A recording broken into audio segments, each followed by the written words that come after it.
नवी video दे विच। ते अज मैं आया होया न्यू होलैंड ट्रैक्टर न्यू आया वा अपना उनकी मैं तुहानूं रिव्यू करवाना। ठीक है, नाले वो आया स्पैशल अपना उनके वास्ते थ्रैशरां वास्ते। तो छत वगैरह लगी हुई आ, तुहानूं मुकम्मल रिव्यू देना। आ जाओ करते हैं जी। डेल्फी का पुराना पंप आ, प्रैशर स्टीयरिंग लगा वा, 75 HP आ। न्यू होलैंड ट्रैक्टर 640 75 HP ठीक हो गया। हुण इहदी तुहानूं मैं थोड़ी स्पैसीफिकेशन पहले बाहरों दसदा जावां। ठीक है, टायर इहदा नहीं चेंज किया गया, पिछला टायर भी नहीं चेंज किया गया।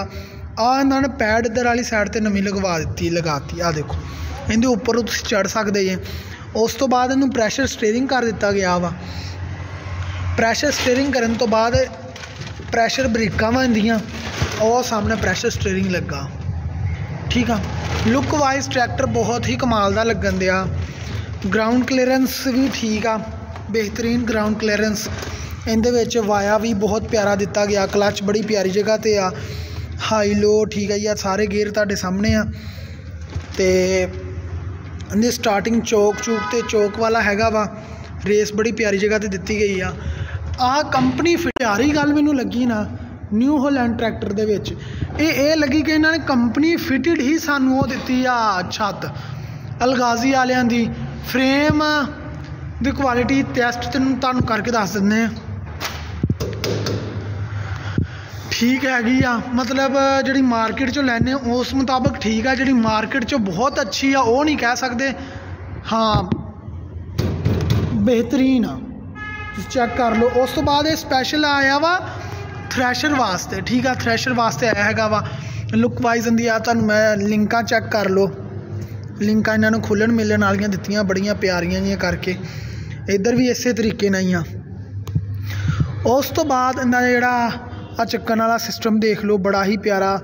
प्लंजर की जगह तो इन्होंने आ चीज़ लगाई हुई है, जिहड़े 85 या दूसरे ट्रैक्टरां दे विच ना प्लंजर लाया हुंदा, जो आप अनजान बंदा बह के हल्लां नूं इक्को वारी खिच्चदा ना तो प्लंजर खिच्चे जाता तो चुब्बियां मारन लग पैंदा, ये इहदे च नहीं हैगा।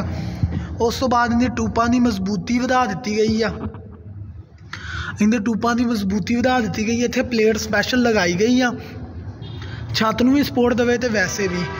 तो मरगाट बेहतरीन कर दिते गए। लाइट इहदी देखो तिरछी मिर्ची जी करके कितनी प्यारी लाइट लगा दी गई आ।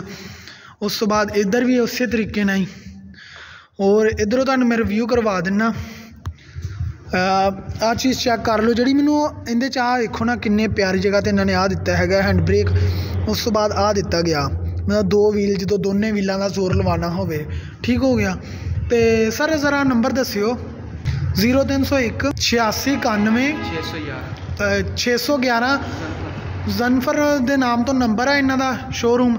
तो शोरूम का तुहानूं मैं वैसे भी Chaudhary Saurabh tractor house GT road Sahiwal. ठीक है जी। उस तो बाद आ देख लो जी 0301 86 91 611 इन्हों का नंबर आ। ओके हो गया सारे ने वीडियो लाइक करियो, शेयर करियो, कमेंट